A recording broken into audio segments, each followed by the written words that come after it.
اور کیا نظر آتا ہے کہ وہ جو 24 بزرگ ہیں اور جو جاندار نظر آ رہے ہیں، جو فرشتے نظر آ رہے ہیں، جو بزرگ نظر آ رہے ہیں، تو وہ کیا کر رہے ہیں؟ وہ خدا کی حمد و ستائش کر رہے ہیں۔ پاک پاک پاک ہے خداوند خدا، جو تھا، جو ہے اور جو آنے والا ہے۔ یہ منظر ہمیں خدا کی بے پایاں قدرت اور پاکیزگی کی یاد دلاتا ہے۔ ہمیں بھی اپنی زندگی میں خدا کی عبادت کو اہمیت دینی چاہیے اور اپنی زندگی کو اس کے جلال کے مطابق ڈھالنا چاہیے۔ تو یہ تھا آج کا جو ہمارا مکاشفہ کی کتاب کا۔ میں نے اپنی کل کی ریڈنگ میں بھی کہا تھا کہ مکاشفہ کی کتاب مقدس یوحنا نے لکھی ہے۔ مقدس یوحنا نے ٹوٹل 5 کتابیں لکھی ہے، جس میں سے ایک مقدس انجیل ہے، یوحنا کی انجیل ہے، 3 اس کے خط ہیں، پہلا، دوسرا اور تیسرا خط، اور 5ویں نمبر پہ ہے مکاشفہ کی کتاب، جو کہ یوحنا رسول نے لکھی ہے۔ اور یوحنا رسول یسوع مسیح کا کزن تھا، اس کا بھائی تھا، اور اس کا پیارا پیارا پیارا دوست اور کزن تھا۔ ابھی ہم اپنے زبور کی طرف آتے ہیں۔ یہ زبور خدا کی تعریف اور خدا کے لیے وقف ہے۔ ہر آلائے موسیقی، ہر آواز اور ہر دل سے کی گئی خدا کی تعریف خدا تک پہنچتی ہے۔ مطلب کوئی بھی آلہ ہے، آلہ سے مرادی کو موسیقی کے آلات جو ہوتے ہیں، اور اس کے ذریعے جب خداوند کی حمد و ثنا کی جاتی ہے، جب ہم اپنی جو خدا کی دی ہوئی نعمت ہے، کہ ظاہر سی بات ہے، جو گا کے حمد و ثنا ستائش کرتے ہیں، جو کوائر ہوتی ہے، جو سازندے ہوتے ہیں، جو سارے، اس کے لیے بھی آپ اگر وہ پڑھیں گے نا، اولڈ ٹیسٹمنٹ میں سے جب پڑھیں گے، جب داؤد کی بچپن کی زندگی سے لے کے اس کے بادشاہ بننے تک اور اس کے مرنے تک کی جو زندگی آپ دیکھیں گے نا، تو اس سے پہلے کی جب پاک صندوق کو لے کر آئے تھے ملک کنعان میں، تو اس ٹائم بھی یہ اس کے بارے میں بہت زیادہ ڈیٹیل سے ہے کہ کس طریقے سے ان کو چنا گیا، سازندے والوں کو چنا گیا، مثال کے طور پہ کوائر والوں کو چنا گیا، لیکٹرز کو چنا گیا، اشرز کو چنا گیا، یوتھ کو چنا گیا، سب کو چنا گیا، آلٹر سروس کو، مطلب سب کو اس ٹائم چنا گیا، کس لیے کہ انہوں نے جہاں پہ خدا باپ کی موجودگی ہونی ہے، پہاڑ کے بعد جب خدا باپ نے بنی اسرائیل کے ساتھ رہنا شروع کیا، تو اس جگہ کی جو ساری ذمہ داری تھی، جس کے لیے اس کو چنا گیا تھا، لاوی کے قبیلے کو چنا گیا تھا، تو کہانت سے لے کے صاف صفائی تک، مطلب ہر ایک چیز کے لیے بندوں کو چنا گیا تھا۔ تو یہاں پہ اس زبور کیونکہ زیادہ تر جب زبور ہیں وہ داؤد نبی کے نام سے منسوب کیے جاتے ہیں، زیادہ تر، سارے نہیں، زیادہ تر، تو اس میں یہی ہے کہ ہر آلہ موسیقی اور ہر آواز اور ہر دل خدا کی تعریف کرتا ہے، اور وہ تعریف جو ان سے وہ خدا تک پہنچتی ہے، ہیلیلویا کرنا یا قدوس قدوس، اور جس طرح سے فرشتے کرتے ہیں۔ تو ہمیں جو آج کی ہم تلاوت دیکھتے ہیں، جو زبور دیکھتے ہیں، تو اس سے ہمیں یہ بھی حوصلہ ملتا ہے کہ ہم اپنی زندگی میں، روزمرہ زندگی میں خدا کا شکر ادا کریں، جیسے بھی حالات ہوں، جیسے ہمیں بتایا گیا ہے کہ بس ہمیں خدا کی تعریف کرنی ہے، بھروسہ رکھنا ہے اس پہ۔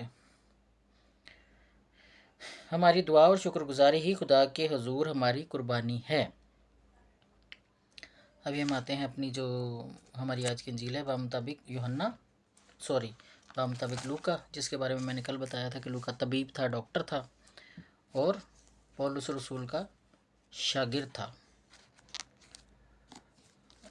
بلکہ شاگرد بھی نہیں، اگر ہم زیادہ ڈیٹیل میں کرتے ہیں، زیادہ ڈیٹیل میں جب دیکھتے ہیں، تو ہمیں پتہ چلتا ہے کہ جو لوکا تھا، وہ کیا ہوتے ہیں، جیسے ملازم ہوتے ہیں، کیونکہ اچھے بڑے خاندان سے تھا پولس رسول، پولوسی اچھے بڑے خاندان سے تھا، فقیہ یا فریسی، ان دونوں میں سے کسی اس میں سے تھا، خاندان میں سے تھا۔ تو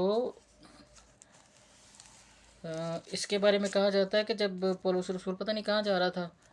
تو زخمی تھا بڑا زیادہ، کیونکہ جب یہ کنورٹ ہوا تھا، جب مسیح یسوع کو اس نے قبول کر لیا تھا تو رومی حکومت اس پہ ظلم ڈھاتی تھی، اس کو بڑی تکلیفیں دی گئیں، اذیتیں دی گئی. تو جب اس نے اس کو ہائر کیا تھا، اس کو لوکا کو ہائر کیا تھا ایز اے فزیشین لگا لیں یا ایز اے میل نرس لگا لیں، کہ اس کو ہائر کیا تھا اس نے اپنے علاج کے لیے، تو پھر وہ ان کے ساتھ جڑ گیا اور اس نے بڑا کام کیا، بہت زیادہ خدمت میں اس نے ساتھ دیا پولس رسول کا. تو لوکا کی انجیل ہم دیکھتے ہیں، اس انجیل میں یسوع مسیح ایک مثال بیان کرتے ہیں، کسی نواب کا بول کے مثال دیتے ہیں کہ ایک نواب سفر پر جاتے ہوئے اپنے نوکروں کو مختلف سکے دے کے جاتا ہے. کچھ سکے، اچھا یہ جو مثال ہے نا کہ کوئی نواب ہے تو کسی کو سکے دے کے گیا، وہ سکے دے کے گیا اور اس کو انہوں نے ڈبل ٹرپل کرنا تھا. تو یہ ٹوٹل یہ مثال جو سی ہے وہ ہمارے اوپر آتی ہے. خدا نے ہمیں خدمتیں دی ہیں، طرح طرح کی خدمتیں دی ہیں. نعمتیں اگر طرح طرح کی دی ہیں تو خدمتیں بھی طرح طرح کی دی ہیں. تو جو نعمتیں اور جو خدمتیں طرح طرح کی دی ہیں، اب خدمت ایسی ہونی چاہیے کہ آپ نے کوئی خدمت خدا نے آپ کو دی ہے، پہلی بات ہے آپ قبول کرو کہ یہ خدمت خدا کی طرف سے ہے، بھلے وہ ہمارے ساکرامنٹس ہوں جو کہ ہم اپنی جو روزمرہ زندگی میں گزارتے ہیں، اولاد ہوتے ہوئے اور بیوی ہوتے ہوئے، شوہر ہوتے ہوئے، بچے ہوتے ہوئے، ہم ایک ساکرامنٹ کے تحت زندگی گزار رہے ہوتے ہیں، تو یہ بھی خدمت ہے. تو ہمیں اس میں بھی بہت لائل ہونا ہوتا ہے، ہمیں دل سے اس خدمت کو انجام دینا ہوتا ہے اور خدا کی تعریف اور حمد و ستائش کرنی ہوتی ہے اور خدا پہ بھروسہ رکھنا ہوتا ہے. تو یہ خدمت مطلب اس خدمت میں بڑھ چڑھ کے حصہ لینا ہے. اور دوسرے نمبر پہ آ جاتی ہے ہماری چرچ کی خدمت. ہمیں چرچ کے ساتھ لازمی جڑنا چاہیے، گروپوں میں کام کرنا چاہیے، جو ایکٹیویٹیز ہوتی ہیں اس میں پارٹ لینا چاہیے، جتنی بھی ہم اپنی توفیق کے مطابق کر سکیں. کچھ رول تو چرچ کی طرف سے بھی ہوتے ہیں کہ ہم نے ایک گروپ میں کام کرنا ہے، 2 میں کرنا ہے، 3 میں کرنا ہے. ظاہر سی بات ہے ان کو بھی اس بات کا خیال ہوتا ہے کہ ہم گھر والے ہیں، گھر بار والے ہیں، کوئی اسٹوڈنٹ ہے، کوئی نوکری پیشہ کوئی ایسے، تو وہ بھی اگر کوئی کہتے ہیں جی کہ نہیں آپ ایک گروپ میں کام کرو، 2 میں کرو، تو اچھی بات ہے کہ وہ اس بات کی کیئر کرتے ہیں کہ جو مومنین ہیں، کیونکہ ان کی پرسنل لائف بھی ہے تو وہ تکلیف میں نہ ہوں. تو اس کے باوجود میں کہتی ہوں کہ جس کو خدا توفیق دیتا ہے اور جہاں تک وہ اپنے جو خدمت ہے اس کو ڈبل ٹرپل کر سکتا ہے تو اس کو کرنی چاہیے. تو اچھا ہے، یہ اچھا ہوتا ہے. یہ مسیح یسوع بھی ہمیں یہ تعلیم دیتے ہیں کہ خدا نے ہمیں جو نعمتیں اور قابلیتیں دی ہیں ہمیں انہیں اس کے جلال کے لیے استعمال کرنا چاہیے. جو لوگ اپنی نعمتوں کو بڑھائیں گے وہ خدا کی بادشاہی میں انعام پائیں گے، لیکن جو اپنی نعمتوں کو ضائع کریں گے ان سے وہ بھی چھین لی جائے گی جو ان کے پاس ہے. یہ ایسے ہے کہ ہمیں کوئی نعمت ملی ہوئی ہے، کوئی ذمہ داری ملی ہوئی ہے، لیکن اگر ہم اس کو پورے طریقے سے پورا نہیں کرتے تو لازم بات ہے کہ وہ ہم سے چھین لی جائے گی، اور جن کے پاس ہے وہ ذمہ داری آلریڈی ان کو دے دی جائے گی کہ ہاں بھی ٹھیک ہے جی ہے تو سلائی کی کوئی نہیں کہ کیا ذمہ داری نہیں چکا، تو چلو ٹھیک ہے جس تمہیں دے دینے ہیں. تو جو جان دینے تک وفادار رہیں گے وہ کیا کریں گے، وہ انعام پائیں گے. لیکن جو اپنی نعمتوں کو ضائع کریں گے ان سے وہ بھی چھین لیا جائے گا جو ان کے پاس ہے. آج کی جو انجیل ہے اس میں یہ تمثیل ہمیں یاد دلاتی ہے کہ ہمیں اپنی زندگی کے ہر پہلو کو خدا کی مرضی کے مطابق گزارنا چاہیے اور ان مواقع کو ضائع نہیں کرنا چاہیے جو خدا ہمیں عطا کرتا ہے. آج کی ریڈنگز جو آج کی تلاوتیں ہیں ان سے ہمیں یہ سبق ملتا ہے کہ ہماری زندگی کا مقصد خدا کی تعریف، اس کی عبادت اور اس کے جلال کو بڑھانا ہے. خدا کی تعریف،